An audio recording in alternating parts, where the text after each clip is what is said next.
Hello and welcome to the Strike a Balance podcast for working homeschool moms. This is Charlotte Jones, homeschool coach and homeschooling mom of twin boys.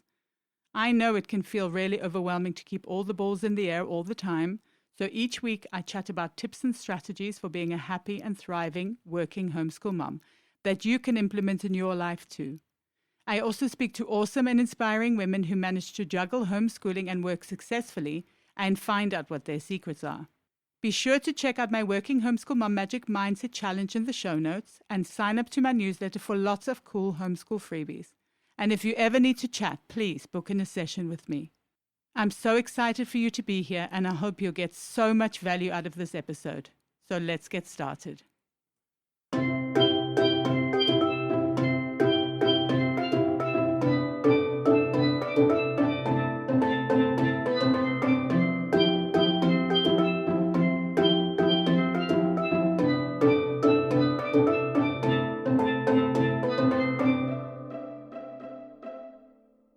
Hello, I'm so happy to have you here today because we're going to be talking about something which I feel very strongly about, and that is deschooling.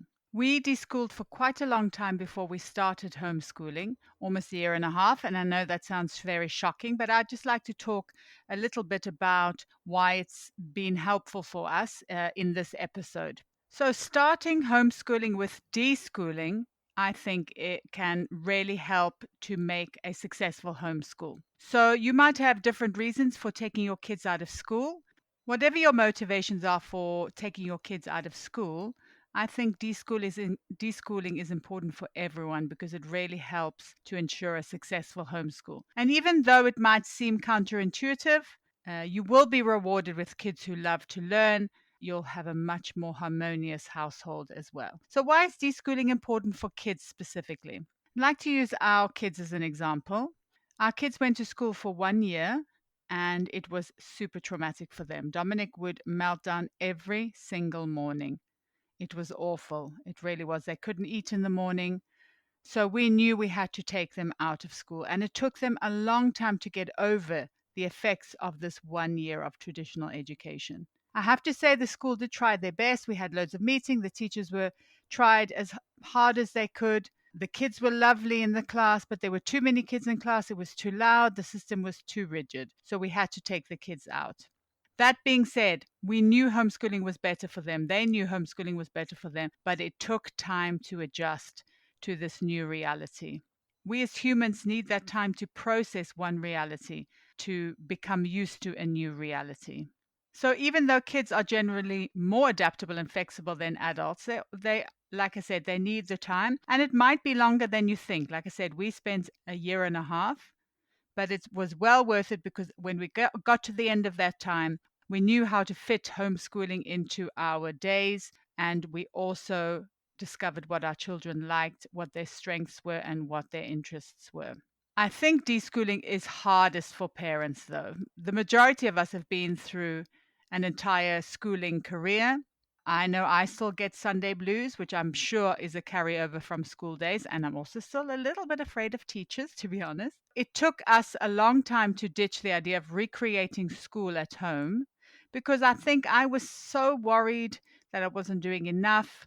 There's always guilt involved. When I let go, the kids started to relax. And then we were able to relax as well because they weren't reluctant and they were interested and they were ready to learn. And I think that's why deschooling is incredibly powerful because once your kids are ready, they will let you know, and then they will be motivated in the best way. They will be motivated from within themselves, which is what you want for learning, though, isn't it? So in terms of what the deschooling process looks like I said, accept the fact that it might take time. But this doesn't mean that your kids are not going to learn at all during that period. It's got nothing to do with that. Kids learn so much through play. They learn, and if you can give them as many experiences as possible, they're going to learn so much in that way. And by allowing them to play, by giving them experiences, you're going to, like I said, see what their strengths are. You're going to see what they like. You're going to see how they like to learn, where they like to learn, when they like to learn, all those important things which make for a harmonious homeschooling experience. And as a knock-on effect, obviously, if your kids are happy learners, then your life is going to be much easier as a working homeschool mom because you're not going to have to worry about that part of your day. I'll give you some examples of things that you can do to deschool. And like I said, don't worry about your kids wasting time, because if they are given these experiences, like I said, they're going to learn, and you'll be surprised by how much they absorb naturally and how curious they are naturally.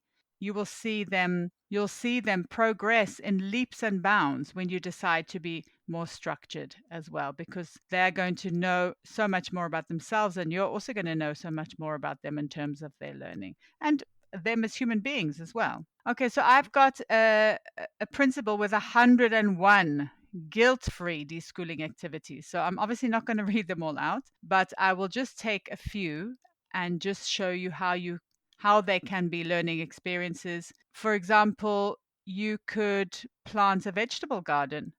Vegetable gardens take time, they take attention, they take consistency. So, I mean, there's so many skills to be learned here. Obviously, biology is included in this. And also, you could extend that and donate some of the vegetables, or they could learn how to cook some of the vegetables. So, I mean, there's a lot of learning in gardening. Field trips are obviously a fantastic way to deschool. The learning there is very obvious. And if you have the opportunity or if you live in an area where there are a lot of museums and science centers and things like that, I mean, then deschooling is a piece of cake for you, because you can take them there and they can learn so much. All the learning is there done for you already. Kids can learn a skill like juggling or playing a musical instrument. That takes a lot of commitment. It takes a lot of motivation as well. And once again, these are fantastic skills that can be translated back into learning. Or they can learn how to make something. They could make something from recycled materials. There's learning about recycling. STEM is involved in that. Lego was definitely one of our biggest deschooling activities. And we all know that Lego has 100,000, if not more, learning opportunities in it. You can go onto YouTube, find tutorials. You could do challenges where they try and build something in a certain amount of time. There's a lot to be learned from Lego. Also concentration, which has been fantastic for our children. You can play board games as a family. So if you play board games, you are learning about your children and they are learning about you as well. And obviously there's a lot of learning that can happen from board games like Trivial Pursuit. There are endless amounts of fantastic learning board games now. I don't think you should try and avoid screen time entirely, because there are a lot of things that kids can learn online. They could find a pen pal in another country and learn. This is writing, obviously. This is learning about other cultures. They could figure out how to code. I mean, there are hundreds of coding apps and websites available now. Or they could start a YouTube channel. I mean, we all know what crazy things our kids like to watch on YouTube. Maybe an unboxing video or things like that. They could learn to make music. There's lots of music software online like GarageBands and things like that. So what I would say the most important thing about a successful deschooling activity is to play and have fun and relax, and just to watch and to see and observe what delights your kids and what they get out of these kinds of activities. So I would love to hear your thoughts on deschooling. You can always send me a message on Instagram, or if you're on the Facebook group, you could always post in the group. I'd love to hear what you think. Have you done it? Is it something you would consider? Is it something you consider to be strange? Let's start a conversation around deschooling. I really hope you enjoyed the episode today. Drop me a DM on Instagram or post on the Working Homeschool Mom support group over on Facebook, and let me know what resonated the most with you. It would also be great if you could rate, review, and subscribe, or share the podcast with a working homeschool mom who might need it. Until next time, take care.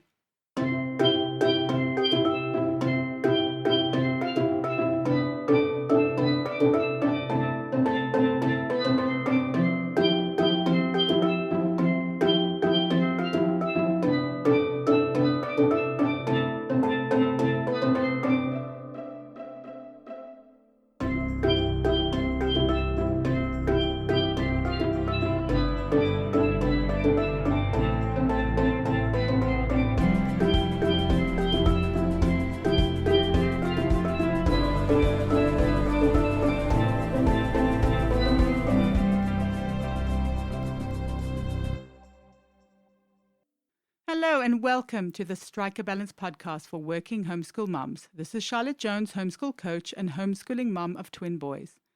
I know it can feel